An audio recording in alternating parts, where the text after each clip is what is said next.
Welcome back to the Oneness Wellness Lifestyle Show. I'm your host, Shifa, the natural healing voice of the soul of Mother Earth. And we're here today with Reverend Claire Middleton, and we're right in the middle of a very wonderful conversation, enlightening, illuminating conversation about how it works. So I was just saying, so whatever we think about, that's what we become most of the time. And you're saying... And I would say in most cases that's true. Mm-hmm. However...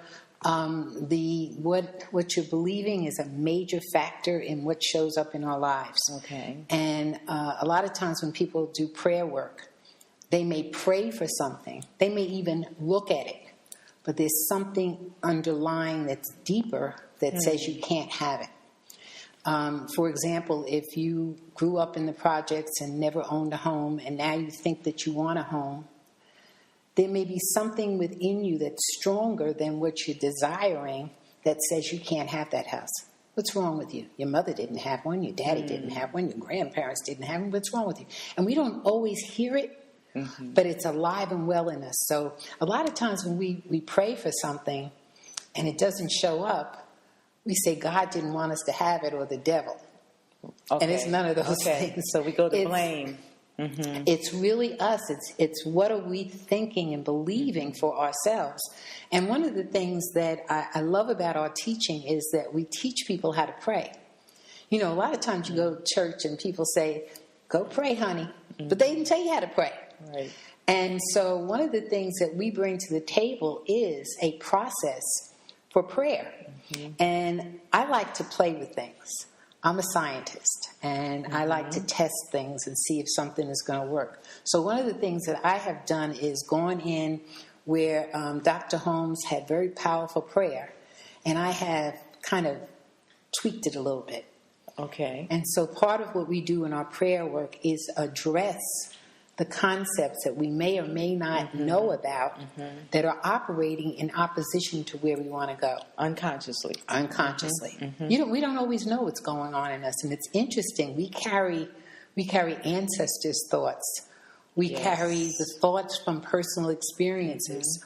So you can't always tap into it, but oftentimes it's very much alive in us, and it's one of the things that keeps us from moving forward. Okay. So this process that I teach addresses those ideas. And, you know, there's something that we kind of gloss over, and that's the power of our word.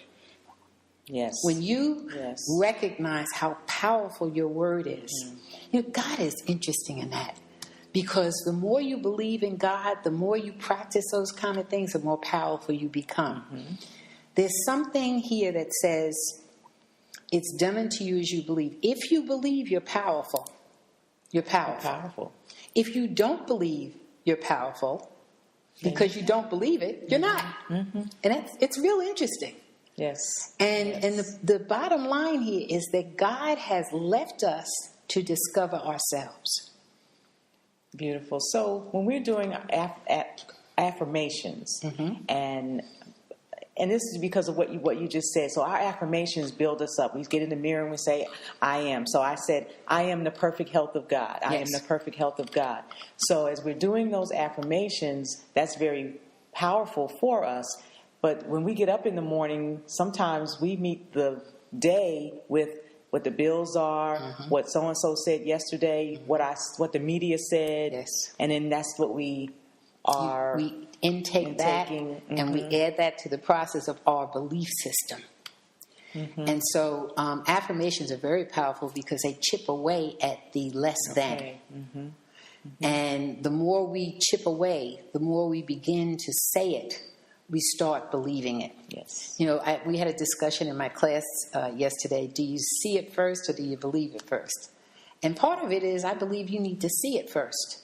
And as you begin to see yourself moving into different arenas and you speak your word with it, you then begin to believe it. Well, I'm one of those people that doesn't want to stop at believe. I want to go to knowing. I know that I know. So if somebody stops at your door and knocks on the door and says, is Frank in? And you answer, I believe he is. There's a rumor of doubt there. As opposed to they knock at the door and say, is Frank in? You say, yes. I know He's here. I know He's here. So for me, the process is moving to the unknowingness. And that knowingness really takes practice. You have to stop Yes. throughout the day and say to yourself, what am I thinking? See, stinking thinking leads to a stinking life. Oh, Sorry, but that's the truth. It does. Pew. You Okay. have to really begin to know for yourself that perfection is available. And one of the things biblically we're told, be ye perfect, even as your Father in heaven is. And a lot of times we discount that and The say, world well, tells us not- we can't be perfect. Yes, and we buy Everybody into tells that. us we can't be perfect. We buy into that, but the truth of the matter is there's something within us that is That is that absolutely perfect. Yes. It is perfect, and it has created a perfect world for us to experience.